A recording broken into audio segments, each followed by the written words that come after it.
Paradigms control the results in your life. They have the power over everything in your life, from your relationships to your income. And when you shift your paradigm, everything in your life improves. Hello, I'm Bob Proctor, and I want to welcome you to Paradigm Shift, where we are going to teach you how to make quantum leaps in the improvement of the results in your life. You know, to do this, we have to get in and talk about the mind, because paradigms, it's all about the mind. If you stop the next 10 people walking down the street and ask them what a paradigm is, they're going to look at you and they're not going to know the answer to it. So you may not know the answer to it, but it's a part of the conditioning in our mind. And to help us in this particular show, we're going to be talking about developing the higher faculties of the mind. Now, when it comes to talking about the mind, we've got to get an image to work with. You see, no one's ever seen the mind, and we think in pictures. If I asked you to think of your automobile, you'd get an image of the automobile on the screen of your mind. If I asked you to think of the refrigerator in your kitchen, you'd get an image of the refrigerator on the screen of your mind. However, when I asked you to think of your mind, what image do you get? You see, most people don't have an image. And unfortunately, when there's no image, there's confusion. When there's confusion, we immediately start thinking of something else.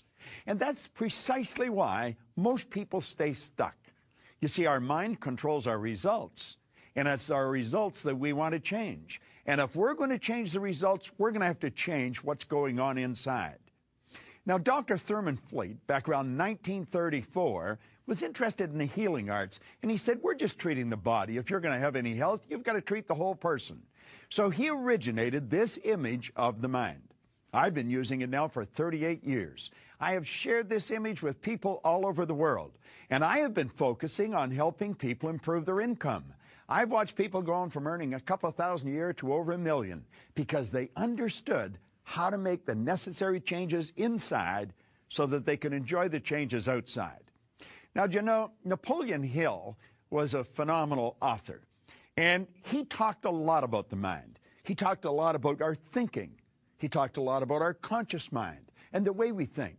Do you know that there's a thought power flowing into our consciousness, and we can think anything we want, anything. Play with it for a moment. Start to let your mind wander. You can think of the beach. You can think of a lake. You can think of fishing. You can think of golfing. You can think of playing with a child. Just like that, you can change your thoughts and your consciousness. But you know something? That doesn't necessarily change your behavior. You see, your thoughts are in the top half. That's what we refer to as the conscious mind. The subconscious is what's controlling the behavior of your body. It controls every action you're involved in. Now, your actions control your results.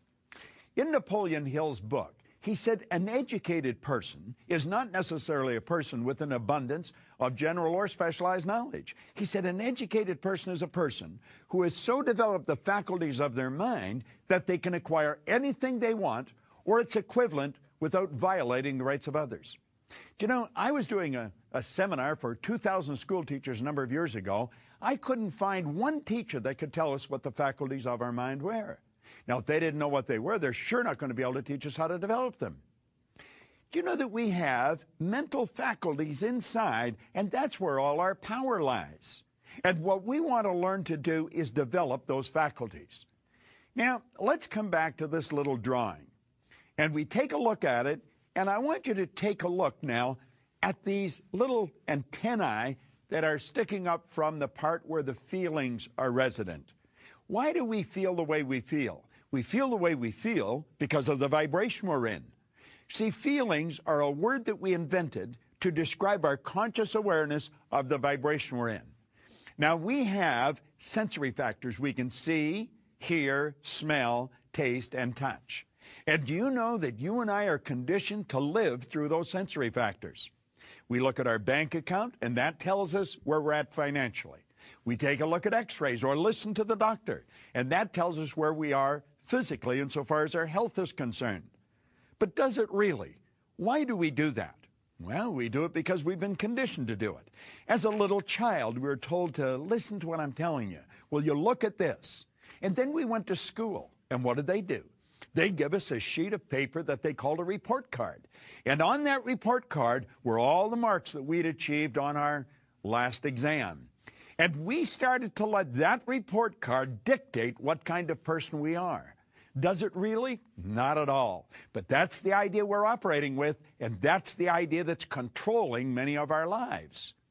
You see, what the report card really did was tell you where your mind was at for a few minutes, maybe 3-4 weeks ago. It has absolutely nothing to do with your potential, and it has absolutely nothing to do with what you're capable of accomplishing in your life. Now, let's take a look at these higher faculties.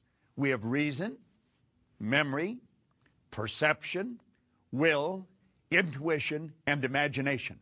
And that's really what I want to talk to you about here on Paradigm Shift today. Because as we start to understand these faculties and how they work, we can literally start to take control over our life. Let's take a look at the reasoning factor. What do we do with the reasoning factor? We choose our thoughts. You see, there is a power that flows to and through us. And as that power is flowing into our consciousness, we can make anything out of it we want. That is really where all creation starts in our life. You can think anything you want. As a matter of fact, that's where your freedom comes in. You know, Viktor Frankl, a Viennese psychiatrist, a Jewish psychiatrist, that spent the war years in a camp, he said that while he was in that camp, regardless of the intellectual or physical abuse he was subjected to, no one could cause him to think something he didn't want to think. Our reasoning factor is the mental tool that we think with. Now, do you know, all the great leaders all down through history have all been in complete and unanimous agreement that we become what we think about. What do you think about? Do you want to know what you're thinking about most of the time? Take a look at the results you're getting. That'll tell you exactly what's going on inside. Do you know, the sad truth is most people don't think. I had the very good fortune of working with Earl Nightingale for 5 years. He was considered the dean of personal motivation. He was an incredible human being. He and Conant really had an impact on my life. But Earl used to say if most people said what they were thinking, they would be speechless. Now, you may laugh at that, but think about it for a few minutes. Dr. Ken McFarland, he said 2% of the people think, 3% think they think, and 95% would actually rather die than think. Henry Ford one time pointed out that thinking is the hardest work there is, which is the probable reason so few people engage in it. Now you say, well, everybody thinks. No, the truth is hardly anyone thinks. Stand back and watch people's behavior. Just study their behavior. And you know something? You're going to quickly realize they'd never do what they were doing if they were thinking. Or listen to their conversation. They'd never say what they were saying if they were thinking. The truth is, most people don't think. Well, how do they function? Well, they've tricked themselves into believing that mental activity is thinking. They're just letting whatever's going on outside of them control what's going on inside. Now, that's rather sad, but it's true. Now, go to the next one, memory. Do you know the average individual wanders around their whole life saying, I've got a terrible memory, I've got a terrible memory. I remember one time I was working with Harry Lorraine. Harry flew in from New York to Toronto. He picked up a Newsweek magazine, published every week. When he got to Toronto, it was a recent magazine that day. When he got to Toronto, he gave it to someone and asked them to cut the spine off it and go and duplicate all the pages. Now, on each page, he had taken the number of a page with black marker in big letters and rewritten the number of the page. There was around 3,000 people at that conference. Everyone was given a page. And you know, you could stand up during his presentation and you could yell out, page 26, and start reading. And wherever you stopped, he would continue. Harry Lorraine had a phenomenal memory. He stood at the door and met most people coming in, or a good number of them. And when he started, he asked them, he said, if anybody was at the door, if I met you, stand up for a few moments.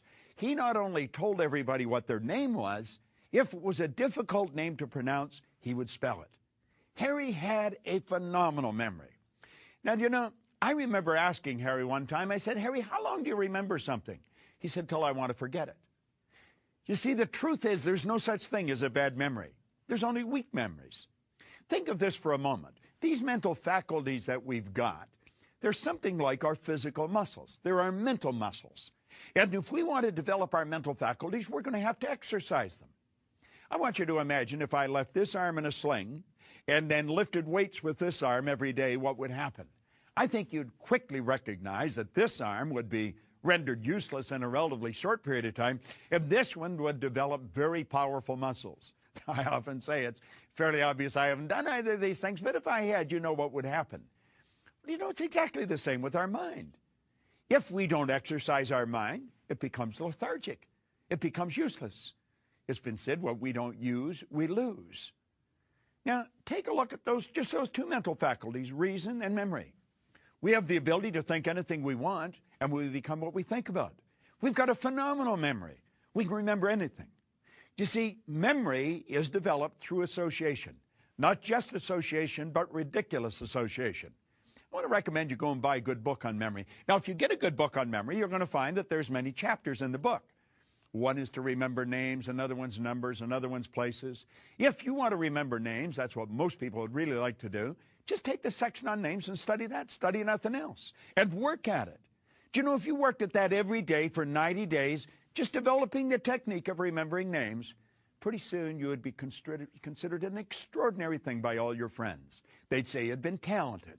They'd say you've been born with a photographic memory. The truth is you haven't. Not any more than I have or anybody else. So as you work at this, everything in your life is going to change. Now let's take a look at the next mental faculty, is perception. What are we talking about here? We're talking about our point of view. We're talking about how we look at a situation. You'll often see two people in total opposition, and they both think they're right. The truth is they both are right. You know, I have a book that I hold up in a seminar. It's Think and Grow Rich by Napoleon Hill. I've been carrying this book with me since 1963. And on the one side, it's a black leather cover on the book. On the one side, it says Think and Grow Rich in gold stamping. Gold's almost worn off now, but it is there. On the other side, there's nothing. Now, I will frequently stand in front of a person and hold that book up. They're staring at it. All they can see is what's on the cover of the book. And then I look at the person and I say, I'm going to tell you there's nothing printed on the cover of that book. Am I right or wrong? And they'll immediately say I'm wrong. Now, I said, if I insist that there's nothing on the cover of the book, what have I done? I have drawn your conscious attention to what is printed on the cover of the book. You see, I am causing you to focus on what is in front of you. I'm not causing you to look at it from my point of view. I'm causing you to look at it from your point of view. And they'll insist that I'm wrong. And then I turn the book around. Well, they don't want to let go of the fact I'm wrong, but I said there's nothing on the book. And there's nothing on the book where I was looking at. What was I doing? I was looking at the opposite side of the same thing. We're both looking at the book. Now, I point out there's two sides to the book. And since that person's facing me or I'm facing them, what I consider the right side of the book, they'll consider the left side. What I consider the left, they consider the right. Think of this. This whole universe operates by law. Dr. Werner von Braun said that the natural laws of this universe are so precise that we don't have any difficulty building spaceships. We can send people to the moon, and we can time the landing with the precision of a fraction of a second. One of these laws is the law of polarity. The law of polarity decrees that everything has an opposite. It's the flip side to the coin, the right side to the book, the left side, the front, the back. Well, you might consider this the next time you disagree with someone. And you might be saying they're wrong. They're right from their point of view. It might not be taking them where they want to go, but their point of view is still just as every bit as accurate and as right as yours. So you see, it's not what we're looking at, it's how we're looking at it. You know, until I was 26 years old, I looked at the side of me that wasn't capable of doing anything. I never accomplished anything. Nothing. I failed at almost everything I ever did. School, I went into the Navy, I went in an ordinary seaman, come out a naval seaman. Then I went to work in factories and bars, and I was sitting in a fire hall when I picked up Napoleon Hill's book. And I started to study it. And that got me to think. I started to use my higher faculties. And I stopped, and I used to think, wonder what I am capable of doing. You see, what I was doing, I was looking at the downside of my life. I wasn't looking at the upside. I was looking at the things I had done wrong. I wasn't looking at my potential. And you know, that book caused me to totally shift my perception of who I was and what I was. I started to understand some of these higher faculties, and my whole life began to change. Do you know, I went from earning $4,000 a year in 1 year to $175,000. Then it went over $1 million. I have shared these ideas with people all over the world for the past 38 years. I am firmly convinced I can show anyone how to become a millionaire simply by shifting their paradigm. And if you're going to shift your paradigm, you're going to have to learn how to use these higher faculties. Now take a look at the next mental faculty, is the will. The will is a marvelous tool. The will gives us the ability to concentrate. You see, I mentioned earlier that there's a power that flows to and through us. And as it flows through us, we give it direction. Do you know, the will to the mind is something like what a magnifying glass is to the sun. I can hold a magnifying glass, and I did when I was a child, and you probably did too, and we could cause the sun to focus. We would marshal that energy and bring it to a white-hot bead, possibly on a piece of paper, maybe leaves, sometimes on ourselves. And what did we do? We started to fire with it. We took the heat of the energy, focused it, brought it to a white-hot bead. Well, you know, that's what the mind does with the will. The will gives us the ability to take an idea and hold that idea and zero right in on something. You're going to find that all top salespeople have a highly evolved will. All top leaders have a highly evolved will. You see, it's the will that gives us the ability to focus. Think of this for a moment. Remember, we have those sensory factors. We can see, hear, smell, taste, touch. Well, they're forever picking up information from outside. All of nature's creatures respond to outside stimuli. Well, the will picks up information from outside, and it scatters our brain, literally. So we've got a zillion pictures. Most people have more ideas on the screen of their mind than you'll find in an encyclopedia in a matter of a minute or two. But the person who has a highly evolved will, they think, they build an image, and they focus on that image.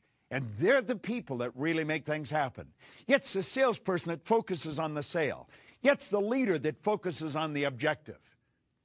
You know, I've got a couple of statues of Napoleon in my home. And I've got him there for a couple of reasons. I don't think he was a particularly nice guy, but he was a very powerful leader. One of his biographers called him organized victory. Another one said he had immense capacity for sustained concentration. You know, one of his biographers quoted him. He said, "I see only the objective, the obstacle must give way." Well, Napoleon had a highly evolved will. Now let's move on to the next one, intuition. You know, we talk about a woman's intuition. Women don't have any more intuition than men do. Intuition is a mental faculty. You'll often hear people refer to it as a sixth sense. It's not a sixth sense. We have 5 senses. We can hear, see, smell, taste, touch. Intuition is a mental faculty, and it's something everyone has.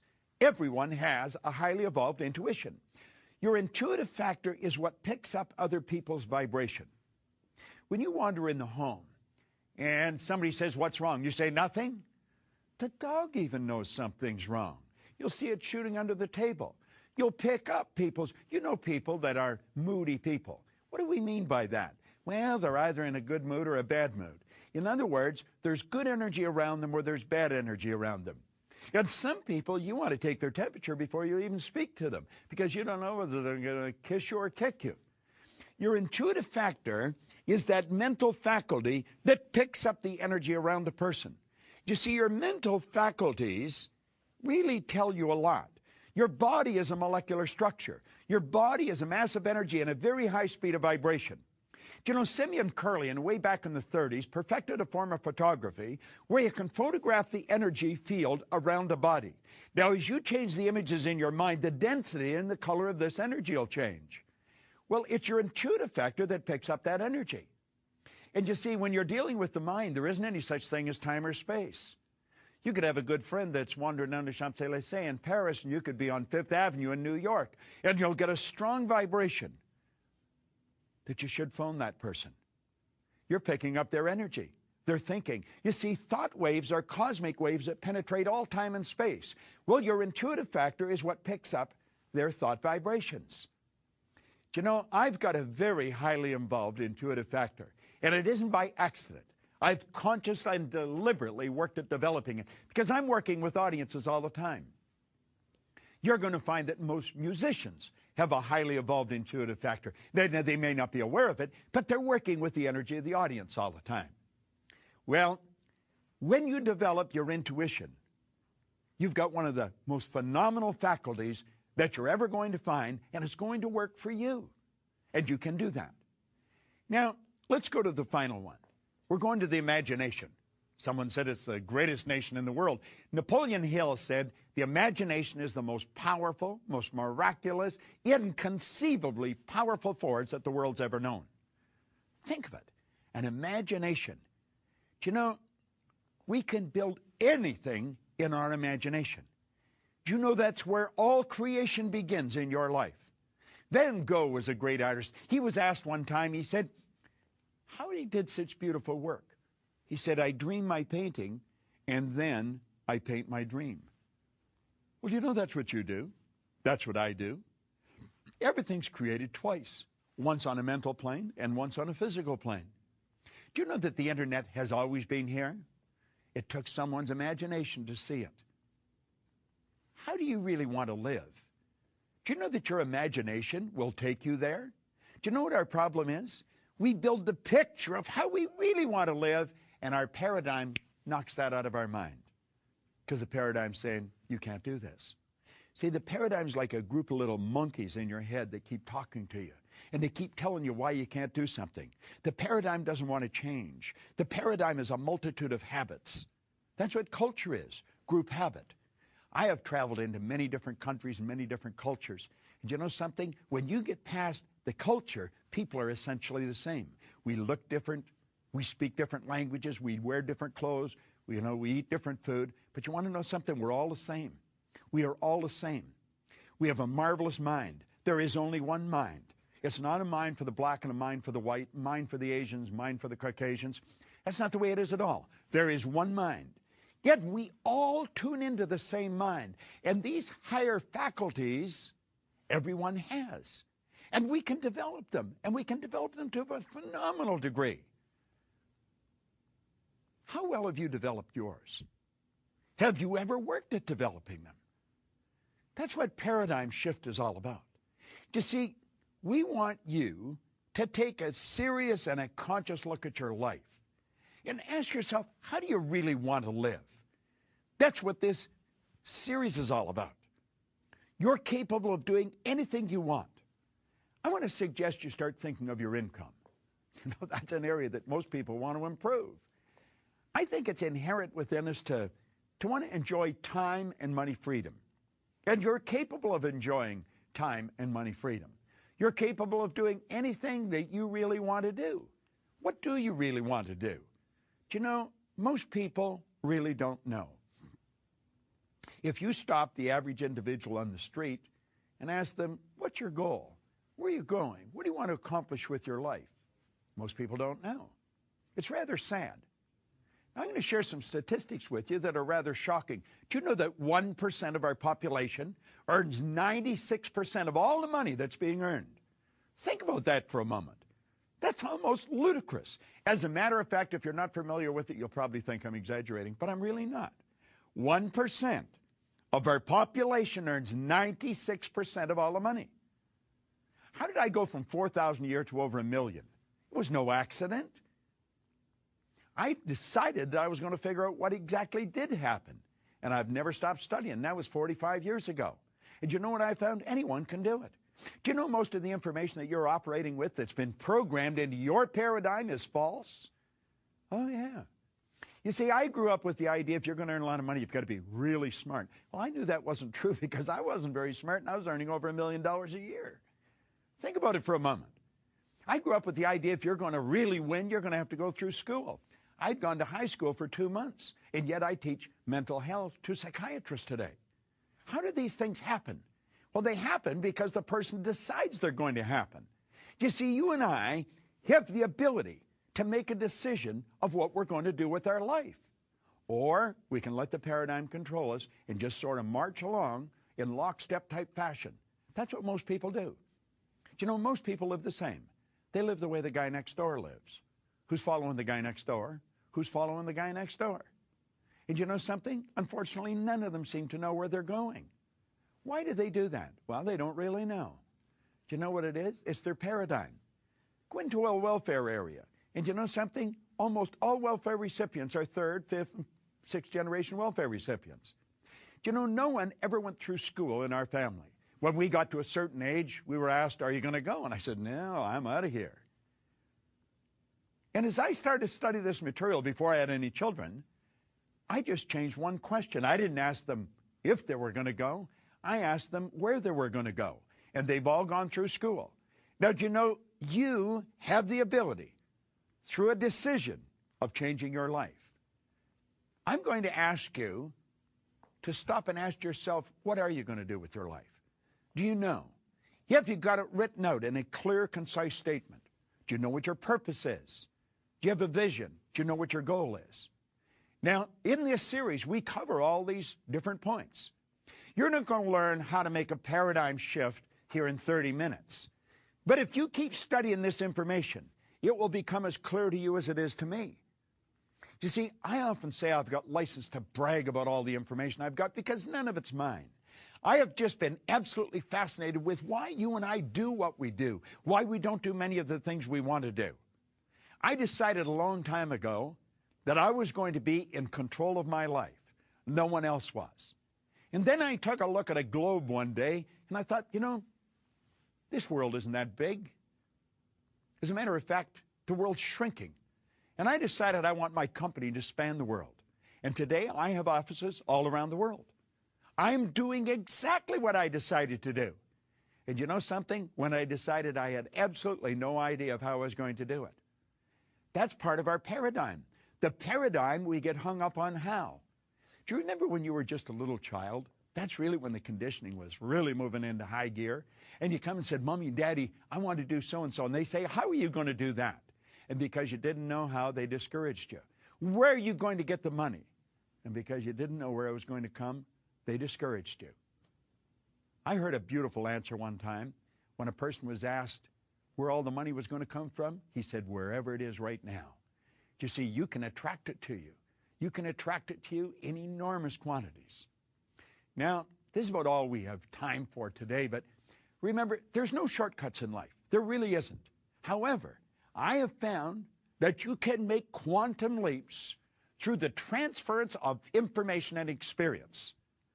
And you know, that's what this channel is all about. That's what these programs are all about. And that's specifically what the paradigm shift is all about. So I'm going to ask you to join me again in the next show, and I'm going to dig into this a little deeper. Wherever you see me, I guarantee I'm talking about one of two things. I'm talking about money or paradigm shifts. This is Bob Proctor, and I want to thank you.